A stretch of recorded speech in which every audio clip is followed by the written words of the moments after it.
The bell of Iron Hollow tolled 12 times, and Maven Ashcroll pressed herself against the cold pillar of the western balcony, biting the inside of her cheek so hard she tasted blood. She should not have come. Below her, the throne hall blazed with 1,000 torches. Banners of every Dominion house hung from the rafters, their sigils swaying in the heat that rose from the gathered crowd. Wolves in human form filled every bench, every aisle, and every shadow. Lords in ceremonial wool. Ladies with silver pins in their hair. Common-born wolves crammed shoulder to shoulder along the back walls, drawn from every village, every river valley, and every mountain hold of the Kale Dominion to witness one thing: the joining. The ancient rite that bound an alpha king to a chosen consort before the assembled packs. Maven's hand drifted to her throat, where a thin silver chain hid beneath her collar. From that chain hung a sliver of bone the size of a fingernail, polished by years of being touched. Vorn had given it to her on the third night she had ever spoken to him, kneeling in the moss of the river clearing where the moon dropped silver coins through the leaves. "This was my grandmother's," he had whispered. "She wore it the night the old king claimed her. Now it belongs to you." He had pressed his lips to her throat where the chain rested. He had pressed his teeth to the soft place above her collarbone and broken the skin, and the world had gone white with pain that was not pain at all. A claiming. A secret one. 8 months of secret moonlit meetings. 8 months of promises whispered into her hair while the river ran past their feet. 8 months of his voice saying soon, Maven, soon. When the council settles, when the borders are quiet, soon I will name you before all of them. She believed him. She had believed him until 2 weeks ago when his messages stopped. No raven, no rider, no word. And tonight, the criers had ridden through every village in the Dominion shouting that the Alpha King would take a consort at midnight in the throne hall of Iron Hollow. So Maven had walked 30 miles in 3 days and bribed a serving girl for the loan of a maid's gray dress and slipped into the western balcony where no one would think to look for her, to see for herself. The horns sounded. The hall fell silent. He stepped onto the dais. Maven's breath stopped in her chest. Vorin Halloran, the Alpha King of the Kale Dominion. The man who had pressed his forehead to hers and called her his whole sky. He was dressed in black wool and gray fur, the iron crown of his line resting low on his brow, and even from this distance she could see that something was wrong with him. His shoulders were too straight, his chin was too high. His gray eyes, the eyes that had wept the first time she had laughed at one of his jokes, looked across the hall as if the hall were empty. The council speaker raised the ceremonial staff. "The Alpha King has chosen," the old wolf intoned. "Let her come forward." A figure rose from the front bench. Sable Iremane. Maven knew the name the way every wolf in the Dominion knew it. House Iremane held the southern passes. House Iremane controlled the salt trade. House Iremane had been pushing their daughter toward the throne for 6 years, and tonight, apparently, House Iremane had won. Sable walked the long aisle in a gown of pale gold, her dark hair loose down her back, her chin lifted in triumph. She climbed the dais. She turned to face the assembled packs. She held out her hand. And Vorn took it. He took it without looking at her. He took it the way a man takes a cup he does not want to drink from, mechanically, as if his body were a thing being moved by strings he could not see. "Do you accept her, Alpha King?" the speaker said, "as your bound consort, before the gathered packs and the bones of your fathers?" There was a pause. Maven felt her own heart stop inside her chest. The pause stretched. Vorn's lips parted. His throat worked. Something flickered across his face that might have been pain. The hand that held Sable's tightened until Maven could see, even from the balcony, that his knuckles had gone white. "I accept her," he said. His voice was wrong. It was flat. Hollow. as if it were coming from a long way off. The hall erupted. Cheers shook the rafters. Drums began somewhere in the upper galleries. Wolves howled in the courtyards beyond the walls. House Iremain lords pounded the benches in front of them and laughed like men who had won a war. And Maven slid down the cold pillar with her hand over her mouth and her other hand pressed flat against her stomach. Because there was a second thing she had not yet told him. A thing she had carried with her on the 30-mile walk. A thing she had folded into the words she would have spoken to him after the ceremony when he came to her in secret as he always did. 3 months. 3 months, she had been carrying it. The mark on her collarbone burned. Not the slow, warm pulse she had grown used to in the months since he had bitten her. A real burn. A searing line of fire that made her gasp into her palm. She forced herself to her feet. She forced herself to move. The servant's stair at the end of the western balcony was narrow and dim and smelled of wax and old smoke, and Maven took it 2 steps at a time, blind with tears, the silver bone bouncing against her throat. Behind her the cheering went on and on. Behind her, somewhere in the great hall, Sable Iremain was being draped in the consort's mantle. Behind her, the only man Maven had ever loved was standing on the dais like a corpse propped upright. She reached the kitchen passage.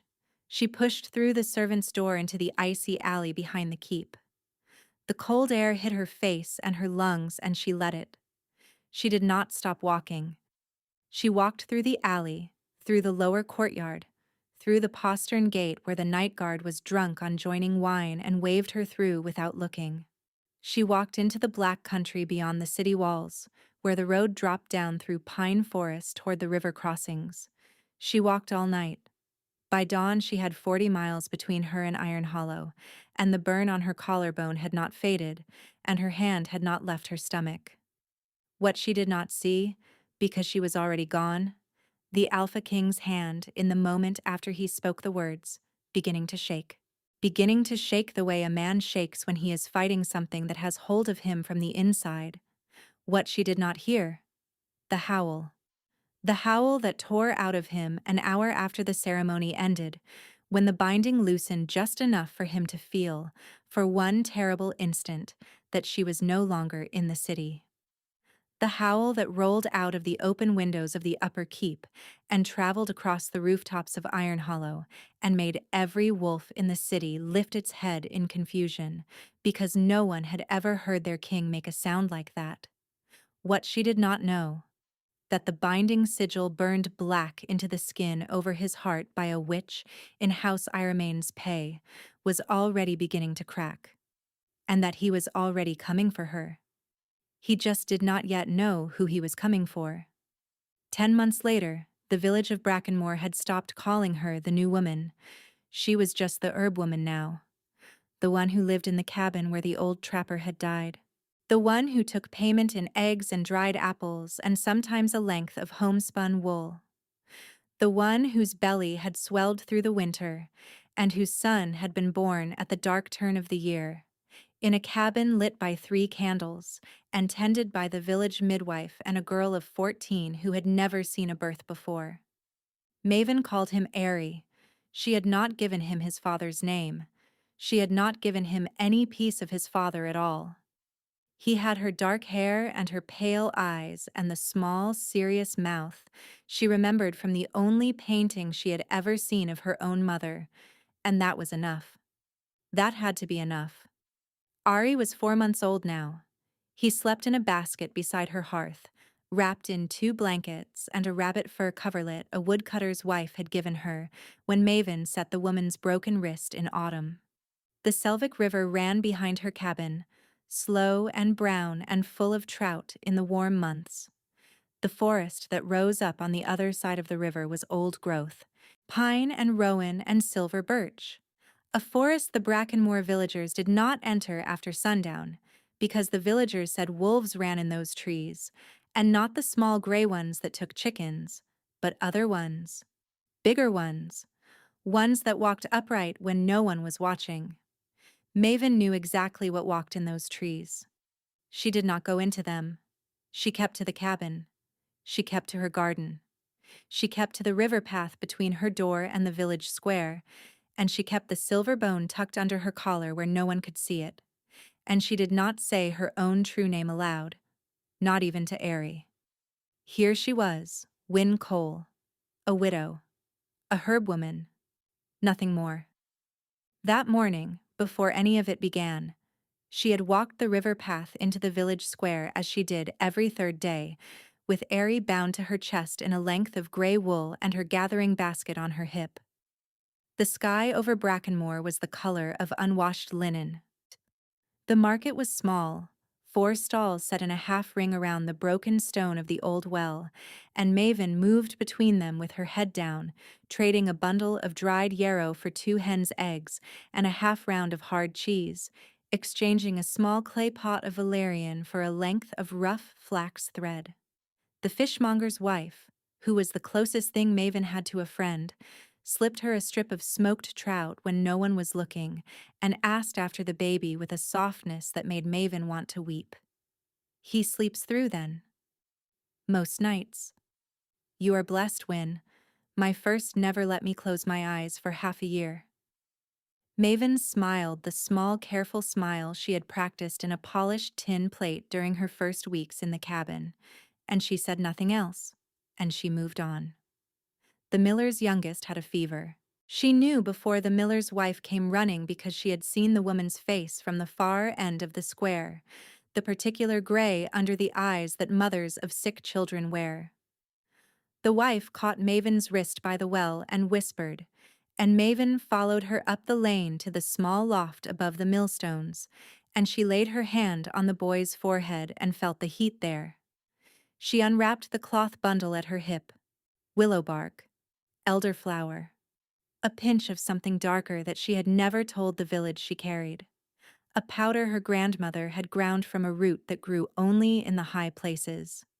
She brewed all 3 in a tin cup over the miller's small hearth, and she held the cup to the boy's lips and made him drink, and she stayed beside the cot until the fever loosened its grip and his breathing slowed and the sweat broke clean across his brow.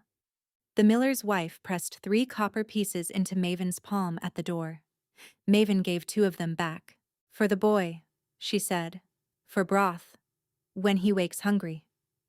She walked home along the river path in the thin gray light with Airy asleep against her sternum and her basket lighter than it had been at dawn, and she did not let herself feel proud of what her hands could still do, because pride was a thing for women who lived under their own names.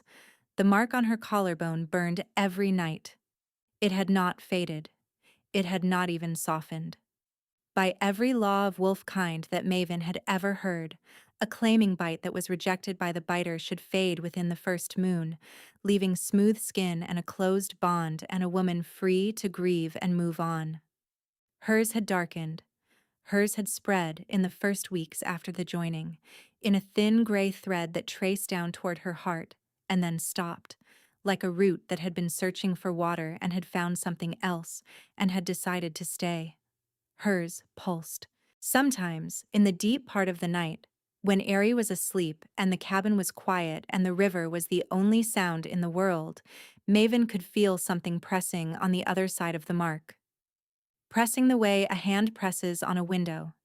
Pressing as if a man stood in a dark room somewhere very far away, with his palm flat against a pane of glass, looking through it, searching. She had tried not to feel it. She had failed. Tonight, the pressing was worse than usual. Maven was kneeling at the river's edge, washing Airy's swaddling clothes in the slow current, when the burning under her collar suddenly doubled. She gasped. Her hand fell into the cold water. The cloth she was washing slipped from her grip and floated 3 feet downstream before she caught it. She sat back on her heels. She pressed the heel of her hand to her sternum, hard. "Stop it," she whispered to the mark. "Stop it. He chose her. Stop it." The burn pulsed once more, very strong, and then settled. Maven let out a slow breath. That was when she heard the sound. It came from upriver. A high, thin sound, the sound of a young animal in distress. She lifted her head. The Selvik ran around a long bend 100 yards above her cabin. From where she knelt, she could not see what was coming, but she could see something on the water. A dark shape. A second shape. A third. Floating. Drifting toward her on the current. Maven stood up slowly. The shapes were small and round and dark, and they were moving. Struggling. The thin crying sound was not one animal. It was several. It was many. It was a chorus of small, frightened voices that scraped across her ribs and made her start running before she had decided to run. She splashed into the river up to her knees. The first shape reached her. She caught it in both hands and lifted it out of the water and saw a face she had not been prepared to see. A pup. A wolf pup, perhaps 5 weeks old, soaked to the bone, its eyes squeezed shut against the cold. It opened its mouth and made the thin crying sound directly against her chest. A second one bumped against her thigh. She caught it. A third. She tucked the first two against her body and fished the third out by the scruff. A fourth came around the bend, this one floating on its back, barely moving. Maven lunged for it and her foot slipped on the river stones, and she went down on one knee in the freezing current with 3 pups against her chest and a fourth pinched between her elbow and her ribs. 5, 6, 7. She counted them as she carried them up the bank. 7 small bodies, all dark, all trembling, all alive, but only barely. She laid them on the grass at the edge of her garden, and she ran into the cabin for blankets, and she ran back, and she dried them one by one with hands that would not stop shaking, and she carried them inside and put them in front of her hearth and built up the fire until the cabin was hot enough to make her sweat. 6 of them began to stir within the hour. The 7th, the smallest, the one she had pulled from the water on its back, did not. Maven held that one against her own throat, against the silver chain, against the place where the mark burned, and she breathed onto its small wet face, and she said very quietly, words that her grandmother had once said over a sick lamb. Old words, river words, words Maven had not spoken aloud in 20 years and had not known she still remembered. The pup opened its eyes.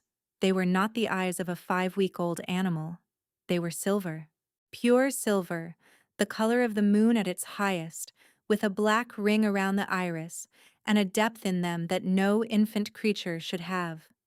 The pup looked at her. The pup recognized her. And the mark on Maven's collarbone, which had been burning steadily all evening, suddenly went perfectly cold. Cold the way still water is cold.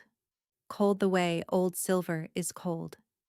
The pup made a small sound against her throat, a sound that was almost a word, and the other 6 pups in front of the hearth all turned their heads at the same instant and looked at Maven with the same impossible silver eyes. 7 small wolves. 7 small wolves of a kind she had never seen, with eyes she had never seen on any living thing, looking at her as if they had been searching for her their whole short lives. Maven sat down on the floor very slowly. "Oh," she said. "Oh no." Outside the cabin, far off in the old growth across the river, a single wolf began to howl. It was answered by another, and then another, and then a sound she had never heard before in her life. A sound like the whole forest lifting its voice at once, rolled across the water and shook the windows of her cabin in their frames. The pups did not flinch. The pups looked at the door. By the time dawn came, the cabin was surrounded. Maven had not slept. She sat on the floor with her back against the hearthstone and Airy in her arms, and the 7 silver-eyed pups in a half-circle around her feet. And she watched the gray light come up through the window above the wash basin, and she counted the shapes she could see between the trunks of the pines along the riverbank. 12 that she could count. There were more she could not see. The shapes did not move. They had not moved since the howling stopped some hours before dawn. They had simply taken positions among the trees and the long grass and the willow scrub at the river bend, and they had sat down on their haunches the way wolves sit when they have been told to wait. They were waiting for something, or someone. Maven looked down at the pup curled against the silver chain at her throat. The smallest one. The one she had pulled out on its back. It had not left her since she had warmed it. It slept now with its small ribs rising and falling against her collarbone. And the mark beneath it had not burned since the moment the pup had opened its silver eyes. For the first time in nearly a year, the mark was quiet. Maven did not know what that meant. She had a theory. She did not want to look at the theory directly. A footstep crunched on the gravel of her path. A real footstep. A boot. Human-shaped. Maven's hand tightened on Airy. The 7 pups around her feet all rose at once, smoothly, in a single coordinated motion that no litter of 5-week-old pups should have been able to perform. They turned to face the door. They did not growl. They simply stood in formation, as if she had given them an order and they were carrying it out. A knock sounded. 3 slow knocks. Spaced. Polite. Mistress Cole. A man's voice, deep and measured and unhurried. My name is Doran Vex. I serve the Alpha King of the Kale Dominion. I would like to speak with you. I will not enter without your permission. Maven did not move. I am alone at the door, the voice continued. My wolves are in the trees. They will not approach the cabin. They will not approach the child. You have my word on the bones of my fathers. Maven closed her eyes. She could refuse to answer. She could pretend the cabin was empty. She could try to slip out the back, into the river, with Airy and the 7 pups and 40 pounds of supplies and no plan. She would not get half a mile before the wolves in the trees took her. She knew that. He knew she knew that. The polite knock was not a courtesy. It was a kindness offered by a man who did not need to offer her anything. She set Ari gently into his basket. She kissed the crown of his head. She crossed to the door. She opened it the width of her own body. The man on her step was tall and broad and perhaps 50 years old, with iron gray hair cropped close to his skull and a clean gray beard and eyes the color of wet stone. He wore wool and leather and a long gray cloak with no insignia at all, which was itself the insignia of a man who did not need one. There was a sword at his hip. He had not drawn it. He looked at her face for a long moment. Then his eyes fell to the silver chain at her throat. Something happened to his face that was very small and very fast, but Maven saw it. A tightening at the corners of his mouth. A quick shift in the eyes. The look of a man who had been told something for years that he had not been entirely able to believe, and who was now being shown that the thing was true. My lady, he said. Maven's stomach dropped. You have the wrong house, she said. I am a herb woman. My name is Win Cole. I have nothing to do with any king or any lady or anything in those trees. Doran Vex did not move. He did not argue. He simply stood on her step and waited, the way a man waits for a frightened horse to stop trying to throw him. My lady, he said again, very quietly, you wear the bone of the consort line on a silver chain. You bear a claiming mark beneath your collar, which I will not look at because that would be a discourtesy. You have a son in your cabin who is approximately 4 months old, which would place his conception in the 7th week before the joining at Iron Hollow. And the Selvic River last night carried 7 moonblood pups directly to your door. Pups who, to the best of our knowledge, do not exist. Maven gripped the door frame. Moonblood, she said. The word came out of her mouth before she could stop it. Doran Vex's eyes flickered. You know the word, he said. My grandmother used it. Her voice did not feel like her own. Once, when I was small, she said it was an old word for the first wolves. She said it as if it were a curse. It is older than that, Doran Vex said. And it is not a curse. It is a bloodline. It is the bloodline. The one the rest of us came down from. There has not been a living moonblood wolf in 11 generations, my lady. And then last night the river carried 7 of them to your door, and the mark on your collarbone went quiet for the first time since the joining, and my king felt it from 200 miles away, and woke in his chambers screaming a name he had not been able to remember for nearly a year. Maven could not breathe. Your name, my lady, Doranvek said. He woke up screaming your name. Maven took a step back from the door. The 7 pups behind her did not move. They stood in their formation. The smallest one, the silver-eyed one, padded forward and pressed itself against her ankle, and Maven looked down at it, and the pup looked up at her, and in the pup's face was an expression that no 5-week-old creature should be able to wear. Recognition. The pup knew exactly who she was. The pup had always known. There is more, Doranvek said. Stop, Maven whispered. I will not stop, my lady. I have ridden 5 days to find you, and I do not have the luxury of stopping. The joining was not a joining. The king did not choose. There was a sigil burned into the skin over his heart by a blood witch in House Iremane's pay, and the sigil broke the bond between the 2 of you for the better part of a year. It cracked 4 nights ago. It shattered last night. The king has been riding since the moment it broke, and he is half a day behind me, and he is bringing every wolf who answers to him, because a courier from House Iremane left Iron Hollow 6 days ago carrying a sealed order to a paid blade in the southern villages. The order was for a woman named Maven Ashcroll. The order said no body, no marker, and no trace. Do you understand what I am telling you, my lady? Maven understood. She understood with a clarity that stopped the breath in her throat and turned her hand cold against the doorframe. She had been hunted for 10 months. The reason no hunter had reached her was that the river had sent her 7 small guardians 5 weeks ago, and the 7 small guardians had been carried downstream to the only woman in the Dominion whose bloodline they would answer to, and the river had timed it so that they arrived at her door the night before the blade did. Somewhere in the trees across the Selvik, a wolf rose to its feet. A second wolf rose. A third?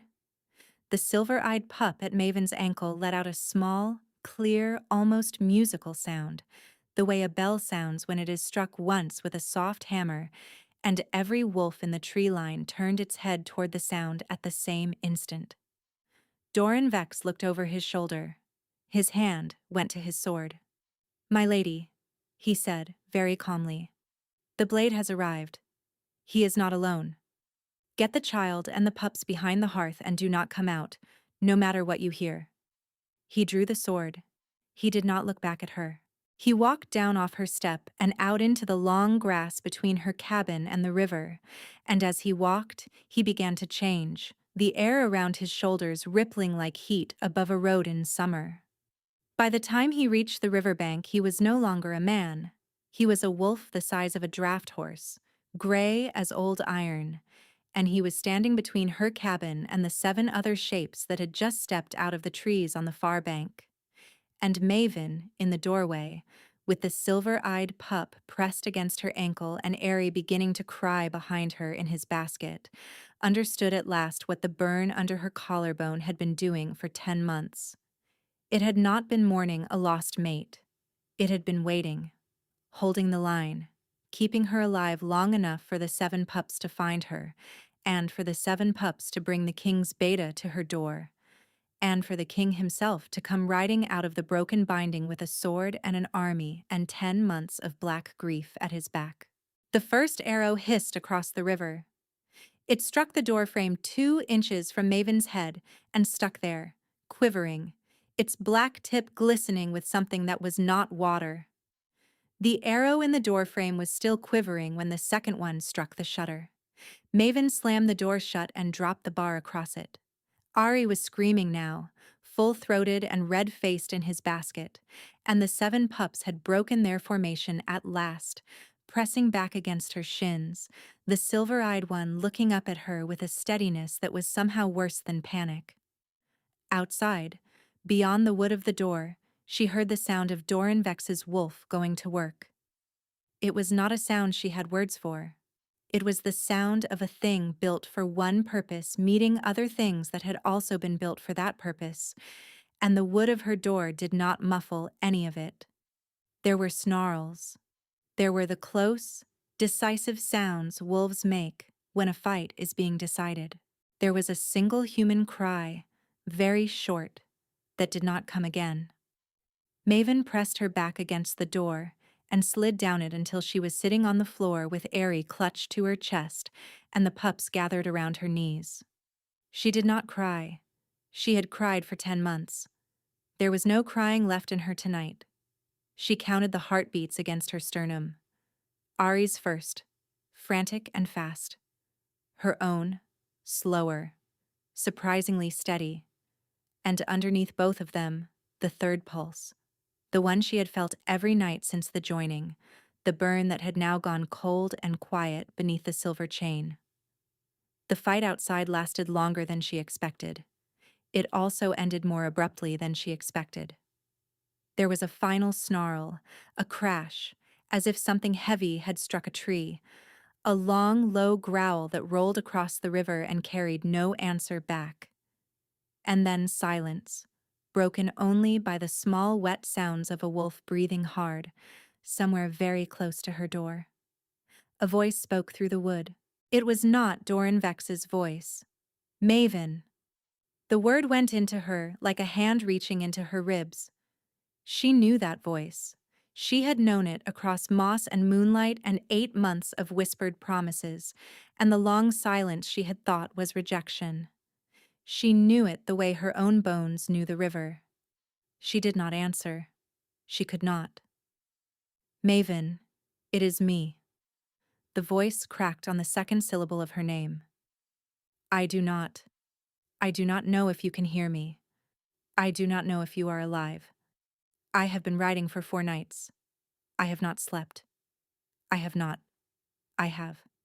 Maven, please open the door. She closed her eyes.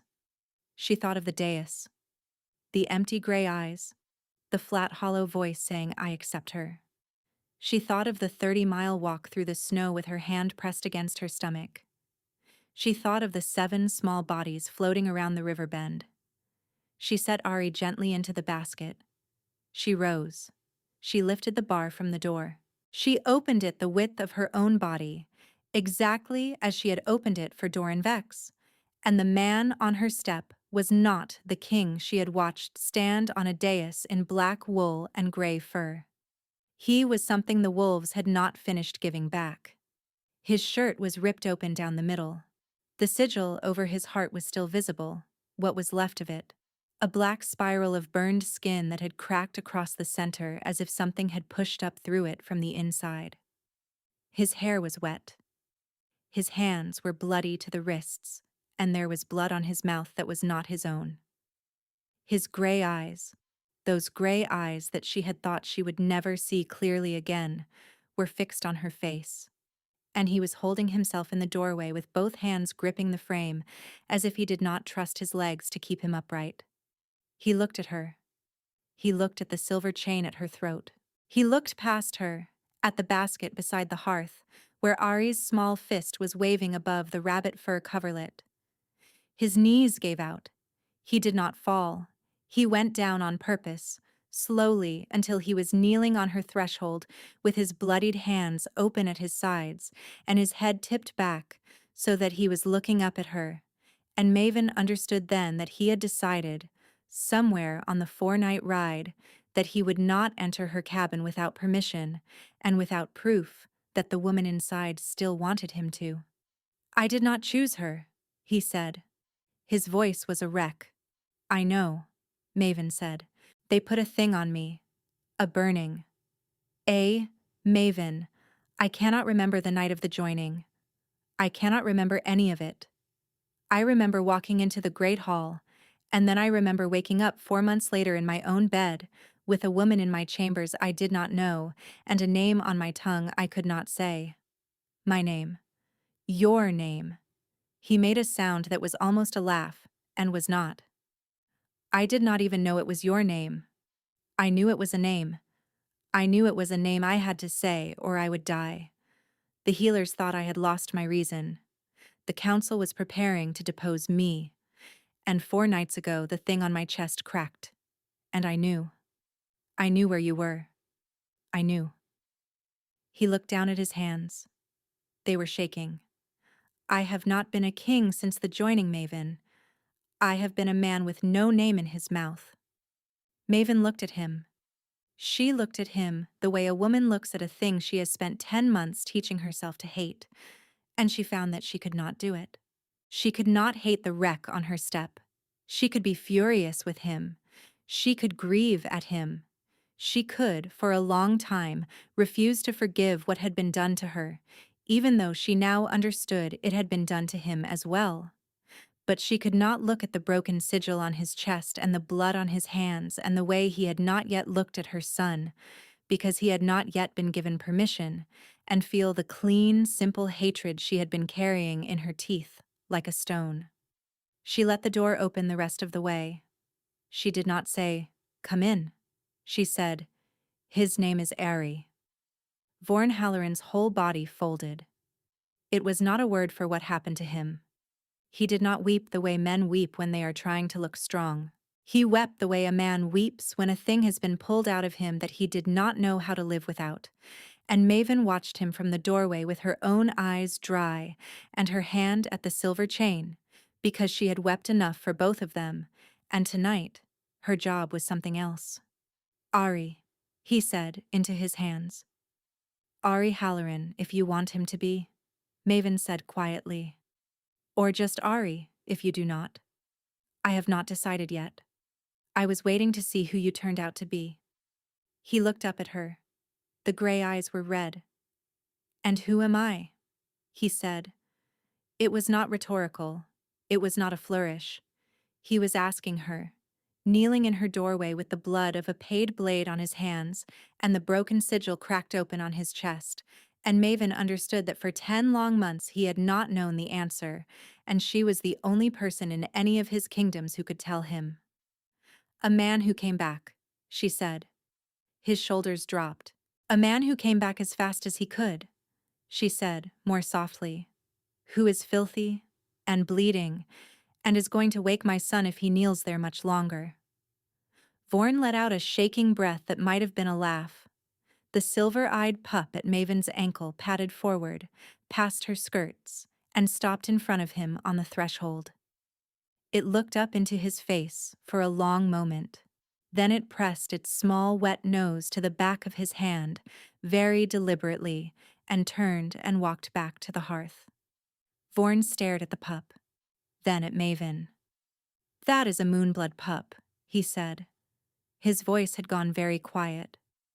"There are 7 of them," Maven said. "The river brought them last night." Maven. "I know." Maven. "Do you understand what that—" "I am beginning to," she said. "Come inside, Vorn, before Ari freezes." He came inside. He left his sword on the threshold. He did not touch her, and he did not touch the basket.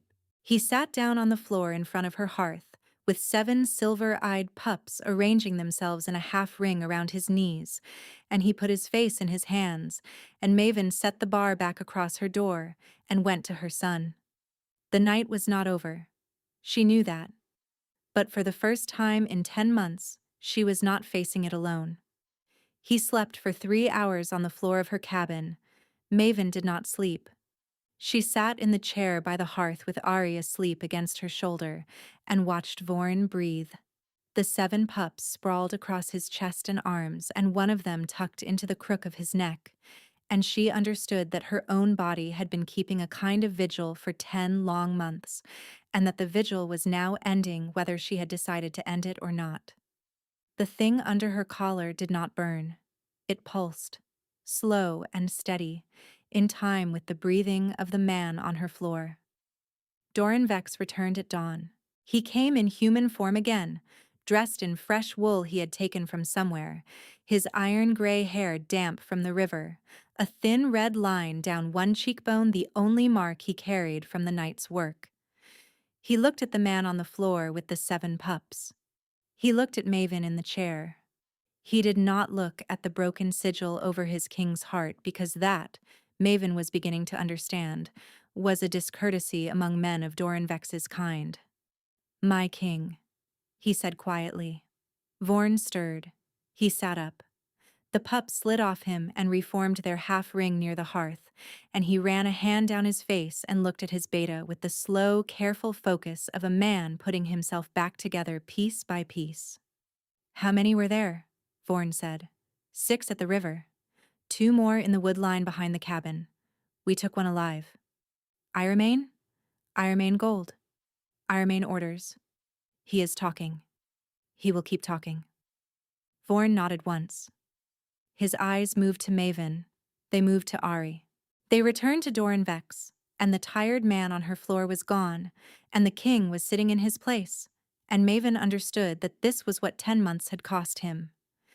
The ability to be only one of those 2 things at a time. "What is the news from Iron Hollow?" Vorn said. Dorinvex hesitated. "My king, perhaps the lady should—" "The lady has carried this for 10 months without any of us. The lady will hear it." Dorinvex bowed his head a fraction. "Sable Iremain is not in the city." Vorn's hand went still on the hearthstone. "She left 2 nights ago," the beta continued, "with 20 of her father's houseguard and the blood witch who burned the sigil. They rode south. They are not riding to escape. They are riding toward us. Toward Brackenmoor. Toward whatever is left of Brackenmoor by the time they arrive. My king, the courier we intercepted carried more than the assassination order. He carried a writ. House Iremain is moving to declare you unfit. They have signatures from 4 of the 7 council houses. If they reach the southern garrisons before we reach Iron Hollow, they will have the strength to seat a regent. The regent they have named is Lord Hadric Iremain. The consort they have named is his daughter. Sable cannot be consort. The joining was broken when the sigil cracked. They are not arguing that the joining holds. My king, they are arguing that you are mad. They are arguing that you have abandoned the throne to chase a phantom into the river country. They are arguing that the kingdom requires a sound hand and a willing consort, and they have a witch in their pay who is prepared to swear on the bones of her line that the woman in this cabin is not a true claimed mate, but a creature she ensorcelled you to love." The silence that followed was complete. Maven heard it in her own ears as a faint high ringing. She set Ari into his basket. She rose. She crossed the small floor to where Vorn sat by the hearth, and she knelt in front of him on the rag rug, and she pulled the silver chain out from beneath her collar and lifted it over her head. She placed the small polished bone in his hand. "Your grandmother's," she said. Vorn's fingers closed around it. He did not look at the bone. He looked at her. "I kept it," she said. "Through the walk, through the winter, through the birth, through 10 months of believing you had thrown me away. I kept it because I could not make myself stop. If a witch tells your council that I was ensorcelled into loving you, I want her to look me in the face when she says it, and I want her to look at this bone in your hand, and I want her to try." Vorn's jaw worked. "Maven, I will go with you to Iron Hollow." "Maven, no. You did not come this far to leave me here." She kept her voice low because Ari was still asleep, but there was something in it she had not used in 10 months and had forgotten she possessed. "If they can lie about me from a distance, I am a phantom. If I am standing in your hall in front of 7 Moonblood pups and your son in my arms, I am a fact. Phantoms can be argued with. Facts cannot." Vorn stared at her. Then, very slowly, he closed his hand fully around the bone, and he leaned forward and pressed his forehead to hers, and Maven felt the breath go out of him in a long shudder. "My queen," he said. "Not yet," Maven said. "First, the witch." Dorinvex cleared his throat at the door. "My king, there is one more thing." Vorn did not lift his head from Maven's. Speak. The blade we took alive, he says the writ has already been sent to the council. He says it left Iron Hollow 2 days before the Ironmanes did. He says it should have reached the council chamber by tomorrow at dusk. Then we ride tonight, Vorn said. My king, the lady has a child of 4 months and 7 pups and… She rides with me. The pups ride with her. The child rides between us. We do not stop until Iron Hollow. He lifted his head and looked at Maven, and his gray eyes were no longer red. They were clear. And in them was the man she had known on the river clearing 8 months before, and had thought she had lost forever. Will you ride with me, Maven Ashcroll? She put her hand against the cracked sigil over his heart. She had not touched it before. She had not been ready. But her palm met the broken black spiral now, and the heat that had lived under her own collar for 10 months poured down her arm and into the place where the witch's burn had been, and Vorn gasped. And the broken sigil flared once, gold around the edges, and then went gray. It would scar. It would not be a binding anymore. I will ride with you, Maven said. The pups, all 7 of them, stood up at the same instant. They rode for 2 days and 1 night without rest. The wolves of Vorn's pack ran on either side of the road in shifts, 12 at a time, the others sleeping in the saddle as best they could on the gray horses Doranvex had quietly requisitioned from a mountain hold halfway up the road. Maven rode on Vorn's saddle with Airy bound to her chest in the gray wool sling, and the smallest pup curled against her stomach. The other 6 pups rode in panniers strapped to the sides of 2 pack horses, and they did not whine, did not move, and did not seem to sleep. They watched the road. They watched the king. By the second dusk, the dark gray walls of Iron Hollow rose against a sky the color of old iron, and Maven could see, even from a mile out, that something was wrong. The Ironmane banners were flying from the gatehouses, not beside the king's banner, above it. Vorn went very still behind her in the saddle. They have moved faster than the beta thought, he said quietly. They have your hall. They have my gates.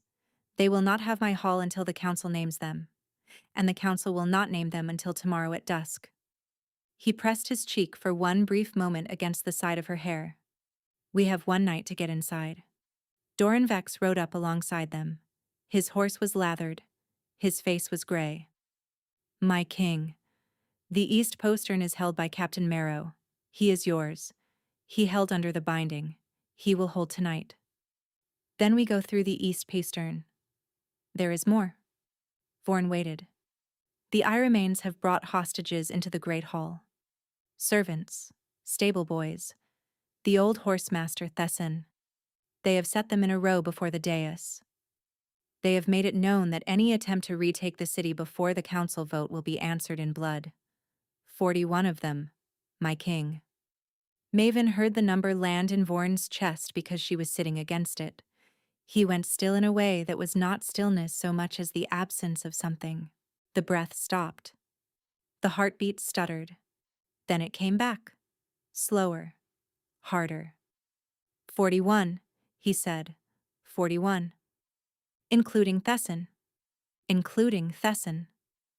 Maven felt Vorn's hand on the reins begin to tremble, and she understood, without being told, that Thesson had taught the king to ride when the king had been a small, dark-haired boy who had not yet been a king at all. She put her hand over his on the rein. Vorn. I cannot lose Thesson, he said, very low, almost to the saddle horn. Not for this. Not for me. You will not. Maven, I cannot fight my way to the dais without them seeing it. If I take the East Postern, they kill the hostages before the second guard can reach the hall. I know. There is no path. There is one path. He twisted to look down at her face. No, he said. Whatever you are about to say. No. I walk through the front gate. Maven. They cannot kill the hostages while I am walking up the aisle of the great hall in front of every wolf in the city, Vorn. They are arguing in front of the council that I am a phantom, that I am ensorcelled, that I do not exist. If I walk in alive, with our son in my arms and 7 moonblood pups at my heel, and the bone of your grandmother around my neck, every wolf in that hall will know in the first 10 heartbeats that the writ is a lie. They will not kill Thesson in front of that. They cannot. Their argument depends on my not being real. They will kill you. They will try. Vorn's hand tightened over hers until it hurt. Maven Ashkroll. Vorn Halloran. You are asking me to let you walk into a hall full of my enemies with our 4-month-old son strapped to your chest. I am telling you that I am the only person alive who can walk into that hall and stop 41 murders without fighting. You take the east postern. You get to the dais while every eye in the hall is on me. By the time Lord Hadric Iremain realizes what is happening, you are behind him, and Doran is on the council stairs and Thesson is alive. And if they shoot you in the aisle, then you raise our son and you tell him about the woman who walked under her own name for the first time in 10 months. Vorn closed his eyes. For a long moment he did not breathe. Then he leaned down and pressed his forehead to her temple, and Maven felt the words go through him before he said them, and she felt them go through her too.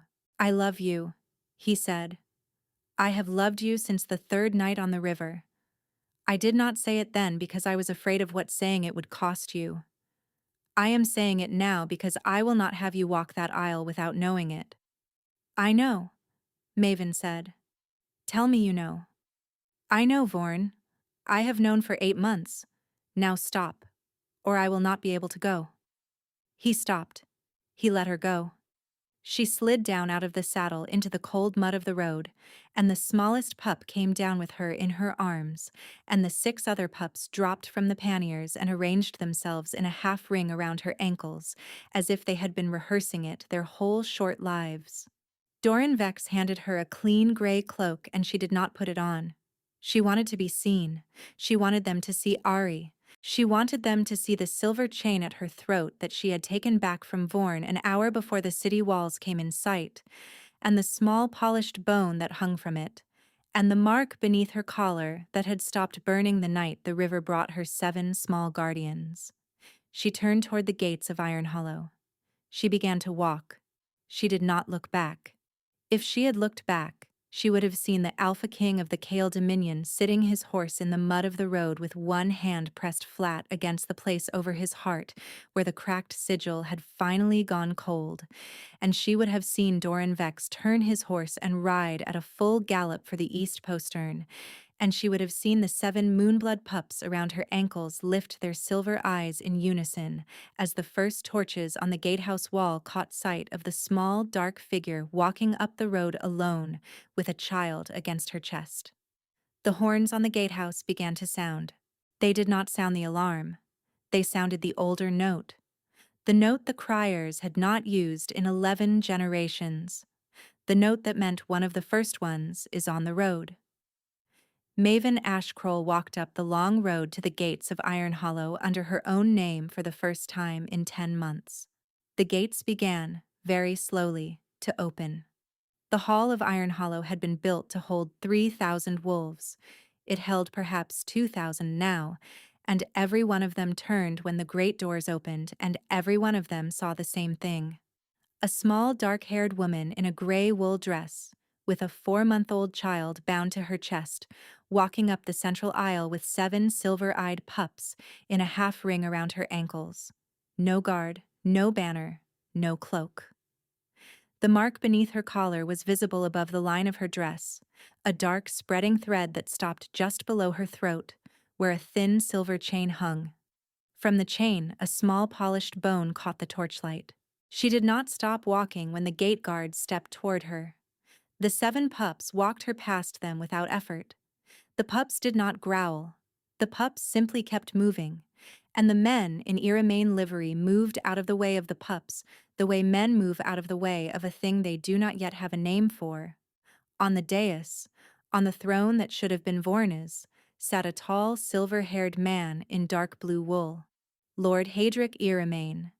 To his right stood Sable Iremain, in the same pale gold gown she had worn to the joining, her chin lifted, her dark eyes fixed on Maven with an expression that had not yet decided what it was going to become. Behind them stood a thin woman in undyed linen, her hair the color of damp ash, both her hands held loose at her sides in a way that made Maven's grandmother's voice rise up out of the back of her mind.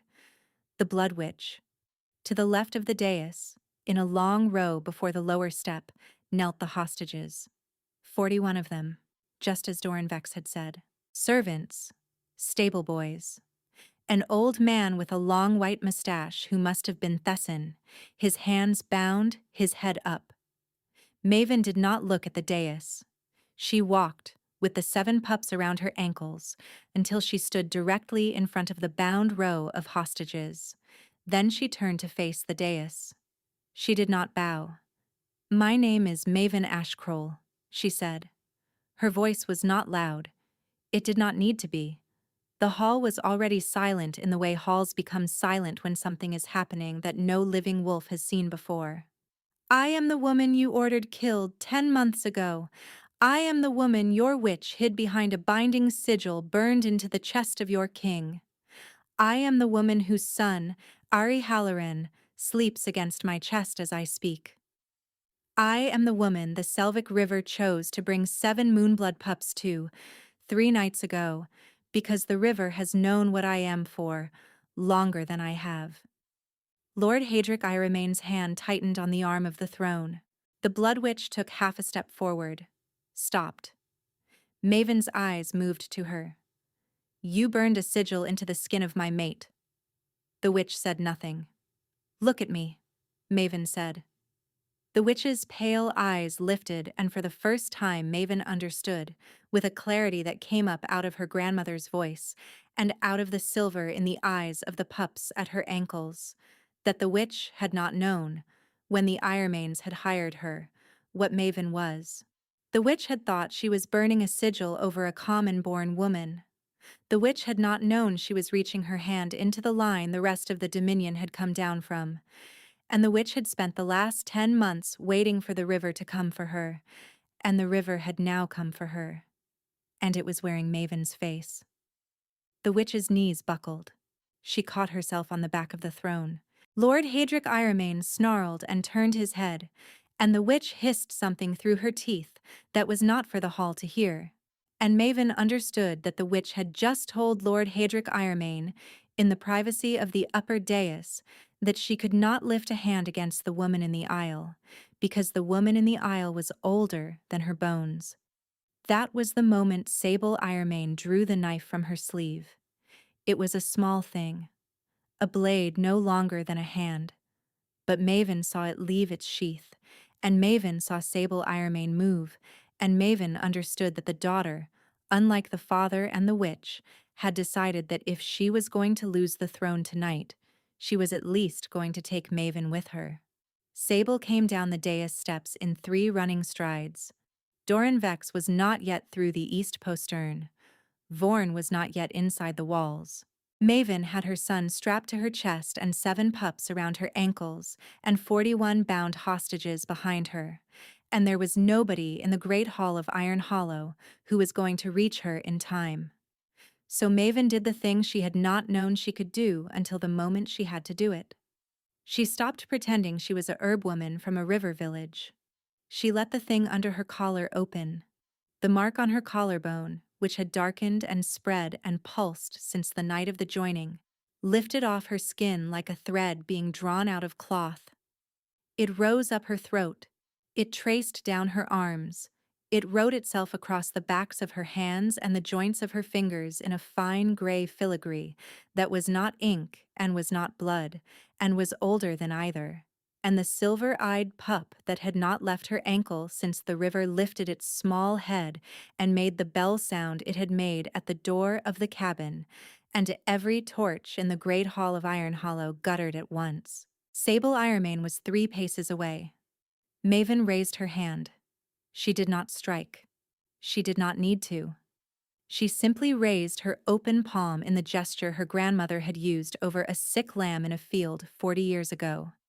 The gesture Maven had used over a miller's son in a loft above a millstone 3 nights ago, the gesture that meant, "Be still."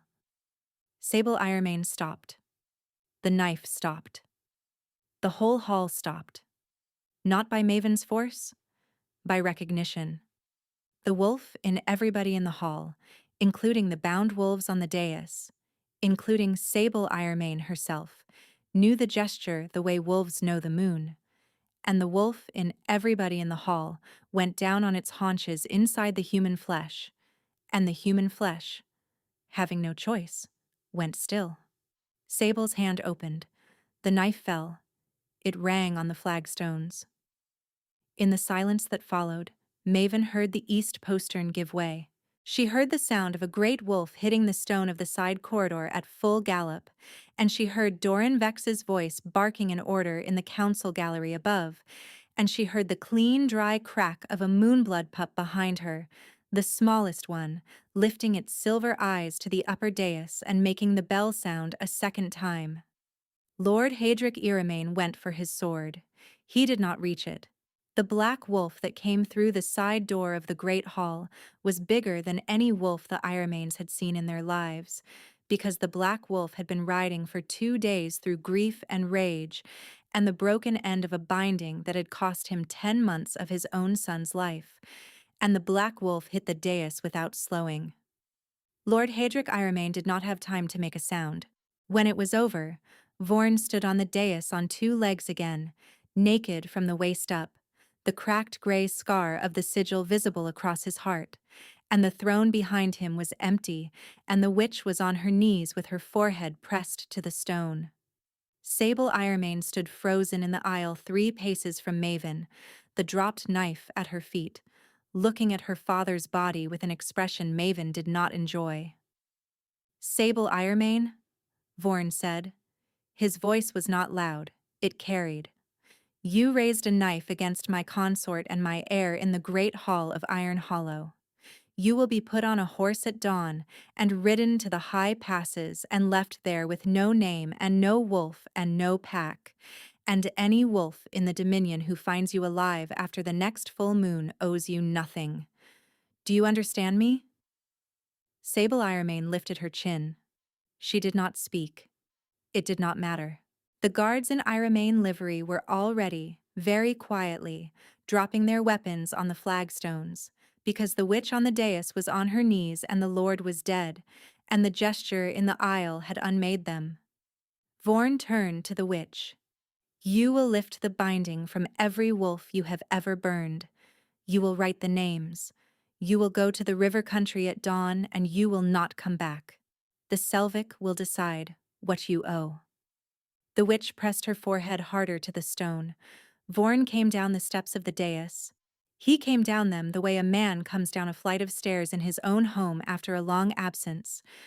And Maven understood, watching him, that he was the king again, and that he had been the king all along, and that the binding had only ever been able to take his name, not the thing underneath it.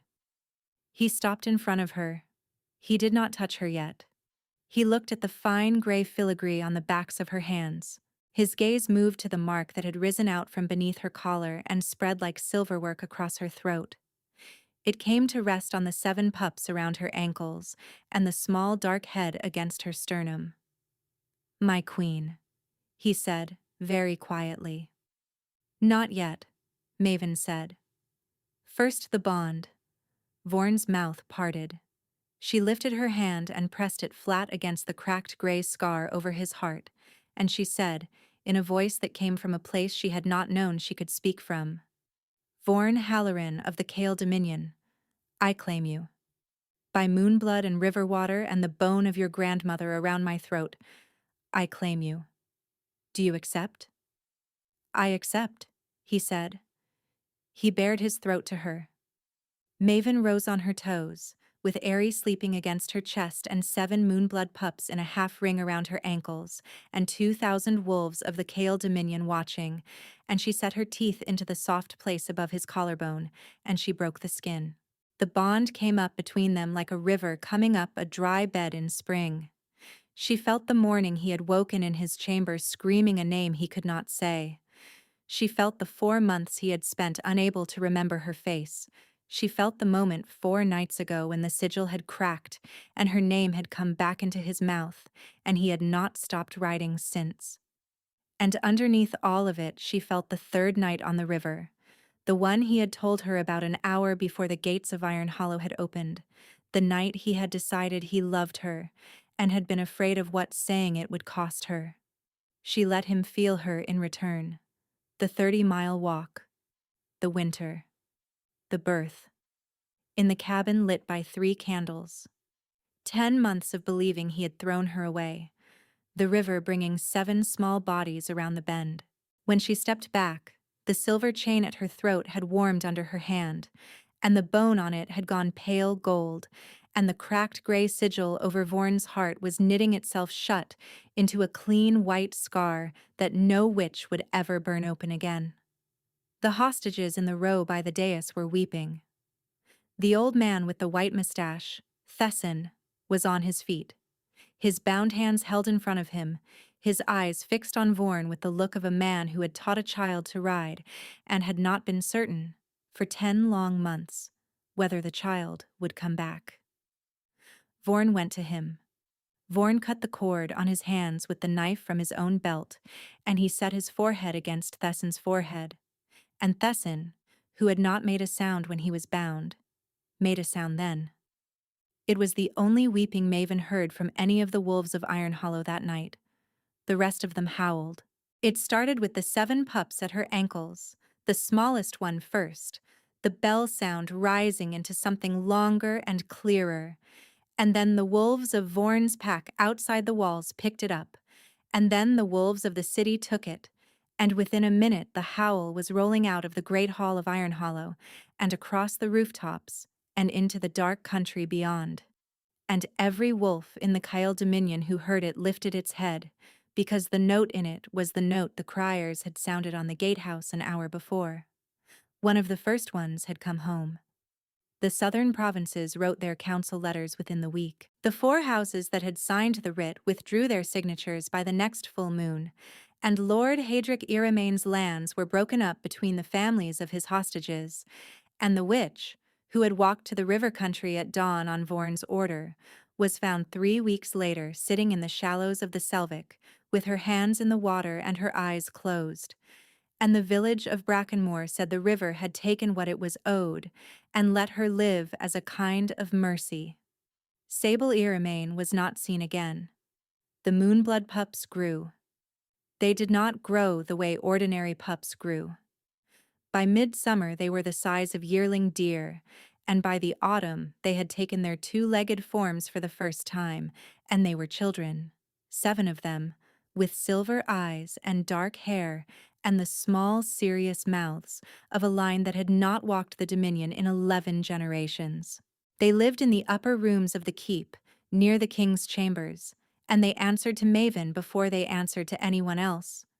And the smallest one, the silver-eyed one, slept at the foot of Ari's cradle every night without ever being asked. Ari Halloran took his first steps on the longest day of summer. He took them from his father's hands into his mother's, in a courtyard full of yellow light, and Vorn, on his knees on the flagstones, was weeping again, and Maven, on her knees opposite him, with her son walking the short distance between them under his own small power, was not. She had wept enough for both of them. She did not need to weep any more. That night, in the high chamber that looked out over the city and the river country beyond, Vorn lay on his back in their bed, with Ari asleep on his chest and Maven curled against his side, and he traced the silver filigree on the back of her hand with his fingertip, and he asked her, very quietly, the question he had not yet asked. "Will it always be there now?" "Yes," Maven said. "It is what I am. And our son. He will know when he is old enough to know." Vorn was quiet for a long moment. "Maven. Yes. Thank you for walking up the aisle." She lifted her head and looked at him. The gray eyes were clear, the way they had been on the 3rd night on the river 8 months and a lifetime before, and she understood. looking at him, that they were not going to be parted again. Not by witches, not by sigils, not by councils or by sisters with knives, or by any of the things the world had so far thought of to put between two people who had recognized each other in the moss of a river, clearing under a moon that had silvered the leaves. "I would do it again," she said. "Tomorrow, with Ari on my chest, with 7 pups at my ankles, under my own name." Vorn pressed his lips to her hair. Outside the high window, far off in the dark country beyond the walls, a single wolf began to howl, and was answered, and was answered, and was answered, and the river ran on under the moon, the way the river had always run, carrying what it carried, bringing what it brought. The bell of Iron Hollow tolled 12 times. Maven Ashcroll, of the Moonblood line, and of the Kale Dominion, and of the cabin by the Selvic River, closed her eyes against the warm shoulder of her mate, and she slept, for the first time since she had walked out of Iron Hollow, the sleep of a woman who was finally, completely, home. Thank you so much for listening. I hope you enjoyed this story.